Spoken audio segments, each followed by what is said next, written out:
दोस्तों नमस्कार। आपको बता दें कि समाजवादी पार्टी के विधायक अबू आजमी ने सरकार पर बड़ी चुटकी ली है।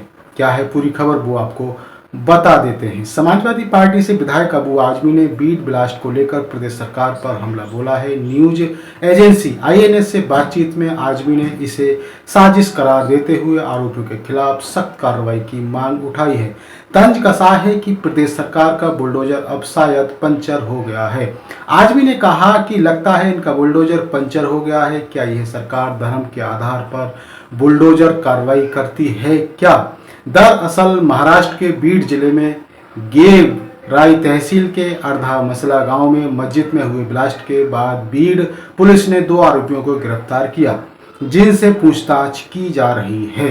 वहीं आपको बता दें कि सोमवार को न्यूज एजेंसी आईएनएस से बातचीत के दौरान सपा विधायक अबू आजमी ने कहा कि यह सिर्फ ब्लास्ट नहीं है बल्कि आतंकवाद है। मैं समझता हूं कि इसकी कायदे के साथ जांच होनी चाहिए। यहाँ की सरकार छोटे छोटे मुद्दों पर बुलडोजर की कार्रवाई करने में देर नहीं लगाती, लेकिन इस मामले में बुलडोजर की कार्रवाई क्यों नहीं हो रही?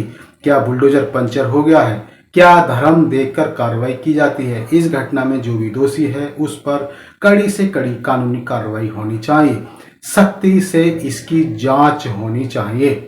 वहीं कांग्रेस सांसद सोनिया गांधी द्वारा शिक्षा नीति पर लिखे एक पत्र में सपा सांसद, यहाँ पर सांसद लिखा हुआ है लेकिन सपा विधायक अबू आजमी ने कहा कि बिल्कुल सही लिखा है। इतिहास की सच्चाई को संरक्षित किया जाना चाहिए, चाहे इसमें किसी की प्रशंसा हो या आलोचना। सांप्रदायिकता को बढ़ावा देने के लिए ऐतिहासिक तथ्यों को मिटाने का प्रयास पूरी तरह से अस्वीकार्य है। ईद पर सबको मुबारकबाद देते हुए सपा विधायक ने कहा कि ईद के मौके पर मैं सभी मुसलमानों से कहना चाहता हूं कि यह 30 दिनों के रोजों के बाद अल्लाह की तरफ से दिया गया त्योहार है।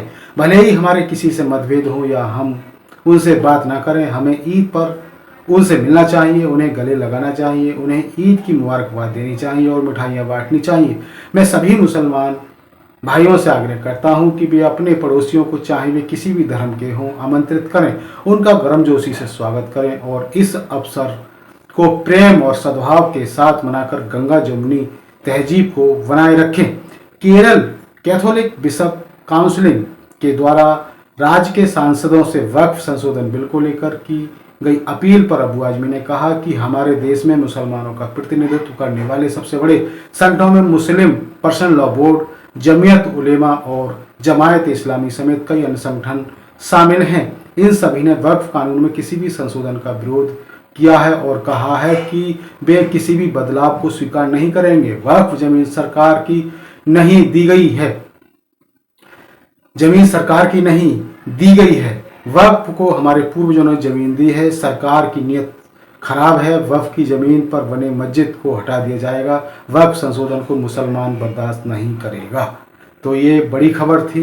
इसी तरह की खबरों से जुड़े रहने के लिए हमारे इस चैनल को जरूर सब्सक्राइब करें। सब्सक्राइब करने के साथ ही बेल आइकन जरूर दबाएं, जिससे कि आपके पास खबरों के नोटिफिकेशन आते रहें। तो फिर आऊँगा एक नई और बड़ी खबर को लेकर। तब तक के लिए धन्यवाद। नमस्कार।